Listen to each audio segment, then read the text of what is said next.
It was September 24th, 2016. After a 16-hour red-eye flight from Hawaii, Brittany, myself, and our 5 bags of luggage, which contained all of our belongings, arrived back home in our state of Georgia. We were tired, broke, jobless, but most of all, we were at a loss for words. 4 months prior to all this, we had sold almost everything we owned and moved to Hawaii with the plan of living there permanently. Our plan didn't work.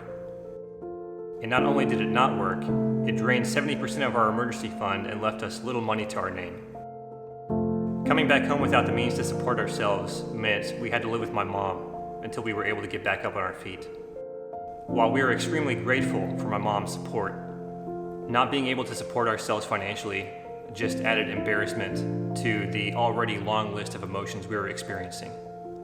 We were broken, beat up from life, probably depressed,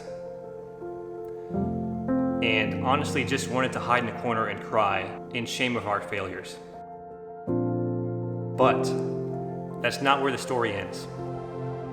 3.5 years later, we had turned everything around. We were living in an apartment of our own, fully supporting ourselves, making the most money we had made in a long time, and had also saved the most money we had saved ever. And that's what we'll be talking about in this video. What's up, guys? I'm Mike. And I'm Brit. Today we're going to be talking about 12 things or so that Brittany and I did to save our first $75,000 and how you can do the exact same thing if you want to, regardless of where you are in life. So before we get into all that, we just wanted to give a quick timeline. Right after coming back from Hawaii, we had about $4,000 to $5,000 in savings, and that was it. No jobs, and we had medical bills coming in. Fast forward 3.5 years later, beginning of 2020, we had turned everything around. We were living in an apartment of our own. We were making about $80,000 to $90,000 a year. We had saved up $75,000, which was the most we'd ever had. And in that $75,000 included our 6-month emergency fund, $13,000 that we had already put down towards a house, and then the rest of the down payment for that house. The only 2 advantages we had at the beginning of all this was 1, we were debt free, and 2, we had a discounted rent rate because we were living with Mike's mom. So that helped basically for our cost of living. Other than that, we were pretty much starting over. Like, I had lost just about all of my clients. Brittany didn't have a job, so and I was pretty starting much over. Yeah, we're pretty much starting from scratch, other than those 2 things. So the very first thing we did to save up $75,000 cash, and as we're going through these, you guys may recognize that these are nothing special. They're nothing out of the ordinary, nothing exciting. These are things that anybody can do. No hidden talent involved. Yeah, it just takes a little bit of discipline. But the very first thing that we did, and it may sound kind of obvious, is we got to work. So we got jobs and increased our income. May seem kind of obvious to do that at the beginning, but I mean, if you don't have any income, you can't pay for expenses and things like that. So we had to increase our income. I was self-employed, so I got back to work trying to build up a client base again after moving back from Hawaii. And after a while, Brittany got back to work as well. So the second thing we did was a monthly budget, and we stuck to it every month. This is really important because it shows you where your money's coming from and where it's going. It also helps you plan where every dollar goes. A budget gives you like a 30,000 foot overview of your finances. So as Brittany was saying, you can see where your money's going, what you're spending money on, which is important because it shows you what you can cut out of your budget if you need to, which is the third thing that Brittany and I did. We cut out all unnecessary expenditures, every single one. There was nothing during this time period, except for maybe the very end, that Brittany and I were spending money on that we didn't need to. Right. There was one exception that we'll mention in a little bit, but everything that we could cut, got cut. This is important because it allows you to live below your means, which is the 4th thing we did. Yep. Living below your means is important because let's say your income is up here and your expenses after you've cut everything out are like down here. All of this in between, you can set aside an emergency fund or a savings account or something like that for things that you either know you're going to need to pay for or just things that you want to save up for.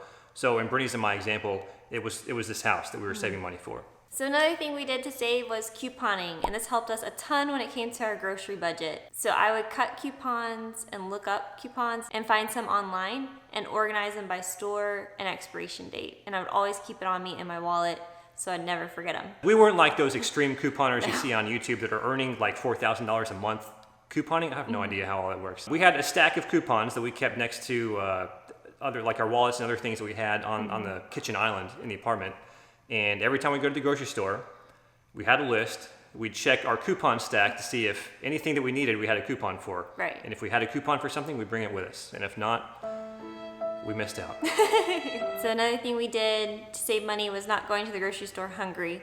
This may sound silly, but it helped us save a lot of money because we weren't tempted to buy food we didn't need because we were really hungry. And I was guilty of doing that a lot. If I went to the grocery store hungry, I would walk out with 10 things I did not need. I get distracted with all the sweets, the bakery section, like the chocolate cookies and the brownies and things like that. If I go to the grocery store while I'm already hungry, for whatever reason, like that's the section of the grocery store my eyes kind of gravitate toward. Something else that we did at the grocery store was we bought cheap meals.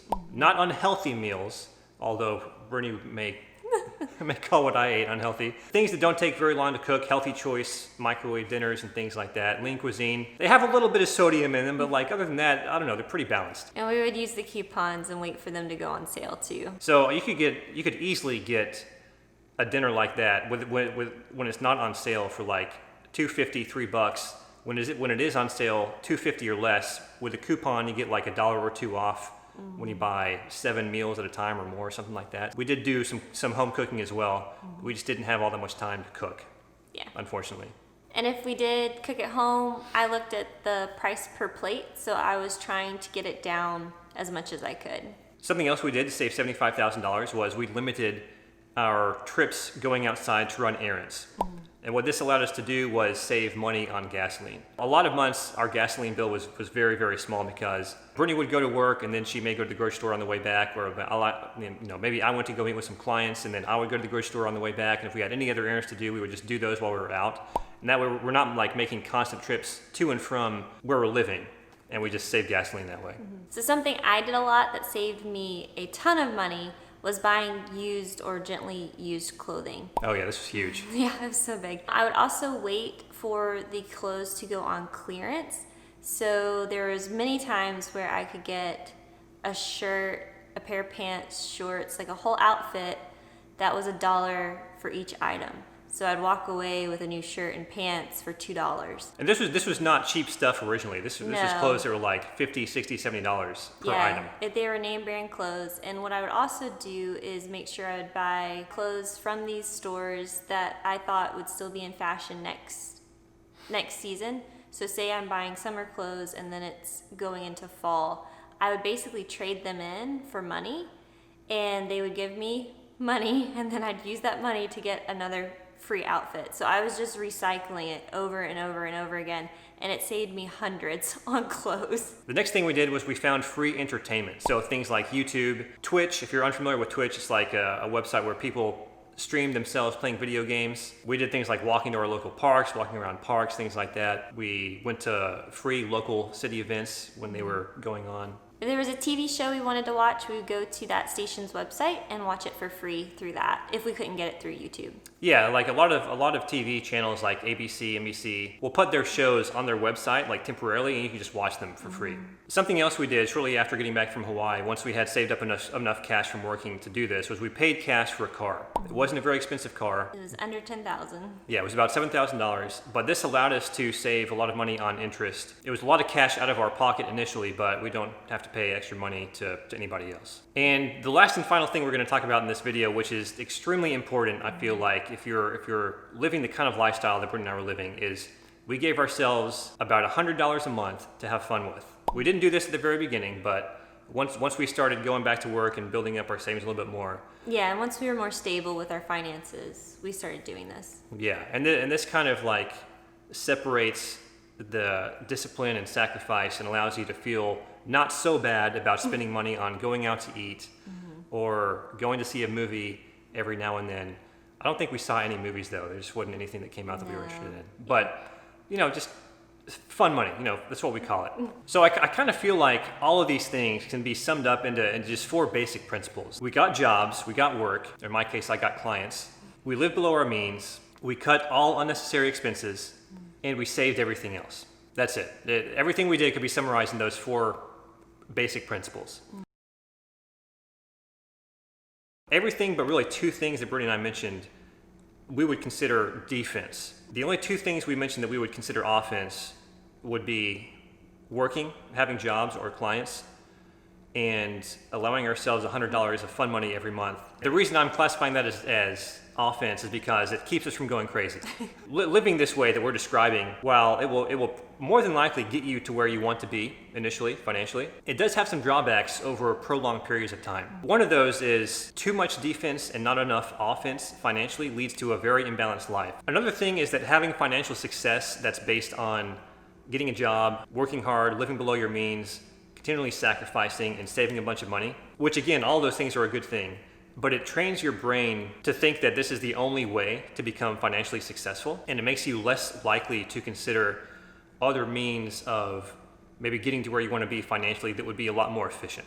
So in my mind, it makes hitting the financial milestone of financial independence take just about all your life or close to it. And it fulfills the idea that so many people have to spend their health gaining wealth just to go and spend their wealth regaining their health at the end of everything, which is something that Brittany and I do not want to do. I'm not saying living this way is bad at all. The discipline that Brittany and I had, becoming debt-free, and in these 3.5 years of doing all this, saving $75,000, has built a very strong financial foundation in our lives. In our minds, it's important to start learning maybe other more efficient, maybe more risky ways of earning money, but not too much risk that you can manage. Right. Whereas just saving money is it's not risky at all. And just looking at other ways to obtain wealth or assets. So that's something we've been talking a lot about and looking into, and something we're trying to train or retrain our brains to look at after we've now got this stable financial foundation. So with all that being said, we hope what we shared in this video was helpful to you guys. Hope you learned something or maybe can relate to this on one level or another. If you did enjoy it, please hit that like button. It helps out tremendously with the YouTube algorithm. Consider subscribing or browsing our channel if you enjoy videos like this. If you're unsure of how to budget, I will link a playlist of our budget videos up here. You can check those out. Our budget template, the way Brittany and I budget, is linked in the description. You can download that totally free, no email address required. That's like the outline of how Brittany and I budget our money every month. And you can follow us on Instagram at It's Mike and Brit. We post there every now and then. Yeah. If you have already laid the financial foundation that Brittany and I are talking about right now and maybe want to get a little bit ahead in the investing arena, our Robinhood link is also in the description. Robinhood is an investing platform. It's the one that we have a little bit of money invested in. If you sign up using our link, you get a free stock and we get a free stock. It helps out everybody. And with that being said, we'll see you guys in the next one. Bye.